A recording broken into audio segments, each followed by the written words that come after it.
So, everybody's favourite topic, which is attribution. And not so long ago, people used to try and ask me to solve their attribution woes. Then they realised that was completely pointless. And thank goodness I met a load of people who were greater able to answer these questions than I am, because I don't know the answer. So can you all introduce yourselves and say who you are and what you do and what your business does? Yeah, hi, I'm Oliver. I'm the CEO of Suite Analytics.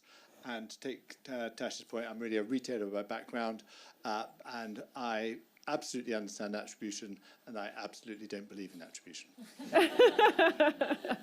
Fantastic. Hi, I'm Max. I'm one of the founders of Klar. We are also a data and attribution solution for eCom brands. Before starting Klar, I was CMO of a company called YFood. They're one of the top 3 D2C eComs in Germany, where I'm from, as you might hear. And we scaled that from like 20 to 100 million revenue, and everything got a lot more complex. And I was looking for something to pull everything together. Looked at a bunch of things, didn't find anything I liked, so that's why I started Klar around 3.5 years ago now. Fantastic. Chris? Yeah, hi, I'm Chris Liversidge. I'm the CEO and founder at Corviday. I've been working in digital for 20 years, and Corviday uses AI to rebuild the data we use for attribution, which is mostly broken, which is why attribution usually doesn't work. So I have a lot of sympathy with Oliver's statement. And our platform allows you to rebuild that data and actually automate customer acquisition. And we're seeing things like 50% reduction in cost per acquisition and a 50% uplift in new customer volume as well. So definitely a different way of doing things. I have to say, whenever it comes to an attribution solution, they always seem to be created by a particular type of very clever man. I don't know what that's about. Yeah. But Oliver, coming back to you, tell us how, because Oliver worked with the White Company, tell us how your experience in your challenge to take the White, was it 5 to 70 million, the journey, that led to the creation of, so Oliver got told, can you take this company from 5 million to 70 million, as we do get told from time to time. Yeah, exactly. And I hope everyone here is sitting here with a dream, and it doesn't really matter what your dream is, but you've got some kind of target, and it's really important to have some kind of target. I was lucky to be given some targets, which was to grow the business at 40% a year, and I earned my equity on how I grew, and I got paid my bonus by incremental profit that I made.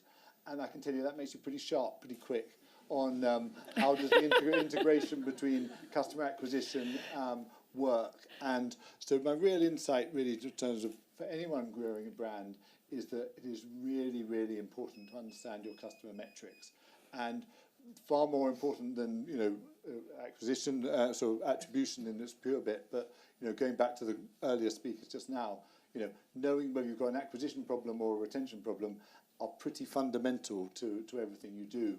And if you're going to achieve your goals, you need to understand how many new customers you need to acquire and how much you can afford to pay for those new customers. And I hope everyone in this room can put their hand on her heart and say they're running their business on those principles. But I find probably 80% of people I talk to don't run their business on those principles, and your chances of success, in my opinion, are a lot less if you haven't got those bits nailed down. So I started Suite from a fundamental of wanting to get those bits sorted, and then one can go into attribution forevermore. But I think for most people, it's get those first bits right. And Suite has a fantastic growth model within it, which enables, all brands say to us all the time, if I spend this, then that, blah, blah, blah, what? And it's like, but you have a way of modelling that within Suite, which actually is very user-friendly, I do think. Yeah, I think so. It's really important that you have a plan and that you know what the customer metrics are. So you may say you want to go from 1 million to 2 million, or 1 million to 5 million, or 10 to 50. Most businesses are modelable. D2C is a funnel. You pour people in the top, and they either stay or they don't. And those metrics are pretty universal in your history of what you've got, or within the sectors in which you work. And so we think it's absolutely vital for you to understand why, as Tash says, it's called a growth model. Fantastic. So Max, obviously everyone is fascinated by someone who's grown a brand to 100 million. That's an incredible achievement. And that led to the creation of Klar. What sort of patterns do you see with the brands who are using Klar in terms of what they're not understanding, or what you help them to understand? Yeah, so I think the biggest issue is that due to this complexity that you often have, that you have lots of variables essentially, people start looking at silos. And in eCom, you essentially always have to optimize against like 3 things at the same time. It's about acquisition, retention, and profitability, and they have to work together. There's different ways to build a successful company, but these three things always have to be in harmony with each other in order to be successful. And most attribution solutions, they just show you a top-line revenue figure, which in and by itself is just a siloed number. So one of the things that we prioritize from day one is not just having that top-line revenue figure, but allowing you to drill down also on a margin level with the attribution, either short-term margin, but also the customer lifetime values of the customers that you acquire later on, so that you can actually shift the frame you're optimizing for from just top-line revenue to either short-term profitability or long-term profitability. And can you tell us about some of the successes brands have had as a result of using Klar?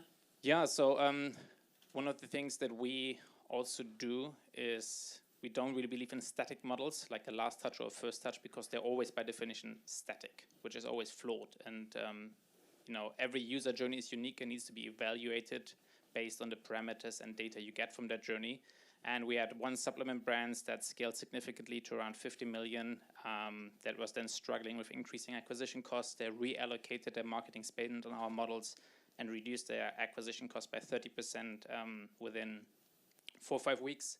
Or another customer that literally could just cut 25% of their marketing spend without any impact on top line, which then led to an increase in EBITDA by 120%, right? So obviously these are extreme cases. This is not going to happen for every single brand. Can it happen for everyone in this room?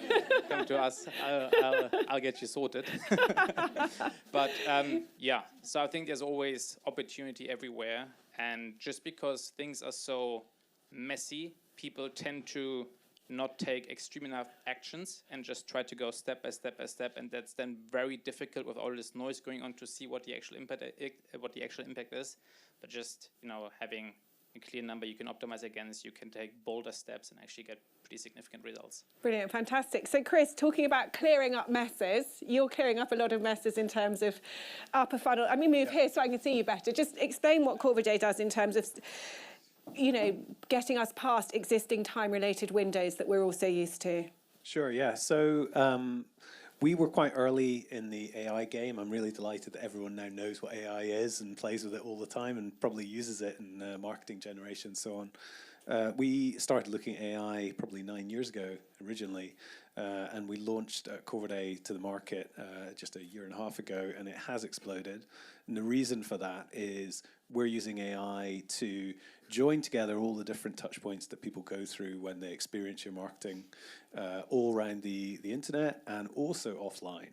And we create these journeys, customer journeys essentially, that show all those different touch points in the platform. And those are usually between 3-4 times as long as the journeys that you see in your analytics or that you are being presented when you're looking at your data from Meta or from Google, where you get different revenue numbers. None of them line up to the actual cash and bank numbers. Very hard to know, what is actually true. The benefit of the platform here is by stitching all these paths together and reallocating everything across those, we are able to line up to your cash and bank, to your P&L, and show you precisely what it is that drove that acquisition. So in the platform, you see these longer paths. You can look at, and we have a cool report called Path Explorer. You can literally look and see it was this ad and then this touch point and this page. And align it to your bank account. And align it ultimately to your bank account, yes. And so that was the first thing we did. And then our customers said, that's cool, but can we automate that? To which we said, yes, actually, we can automate that. So now our customers, within the first 30 days of deploying the platform, they plug an API in from the platform into Google or Meta, and you feed these longer paths in. It tells those systems what is actually working, which it doesn't really know. It only really has a very short picture of what's going on. By giving them these much longer paths, those systems understand, hey, that ad that I showed that I thought didn't make someone come buy something for you actually did. And most of those auctions in digital, they are auctions that have less people competing in them, and therefore they're cheaper. And so what we find for all of our customers, they onboard, they run incrementality tests in these platforms. Within 60 days, your cost per acquisition will have come down by somewhere between 15 and 50%, which is crazy. And then after about week 3, that CPA will remain down and the conversion volume will go up. And at that point, you can just switch over everything you're doing to use these longer paths. So you have a reporting suite that lets you really drill into what's working for you, unifies everything to your P&L, and you have automation that you can use in your main ad tech channels. But I don't think I need to say anything else based on that. Yeah. I mean, basically, it's pretty cool. But also, the other thing you have done is validate the longer-term customer journey, that customers are actually on longer-term journeys than, say, we might be able to see just from the reporting dashboards. Yeah, standard. exactly. And so, for example, for many of the people in this room, it's probably something like 27 touch points we see as kind of an average broadly, especially in retail and with brands, before a conversion point. So that's actually a lot of different touch points and in a lot of different medium as well. So. And also just shows that humans are not that easy to persuade when it comes to buying a product, not always. That's right. Brilliant, fantastic, guys. So any attribution questions, please don't direct them to me, direct them to these three. Any reporting, data, any of topics around that, I'm absolving myself of knowledge and handing over to these guys. Thank you so much, guys, for joining us. Thank you.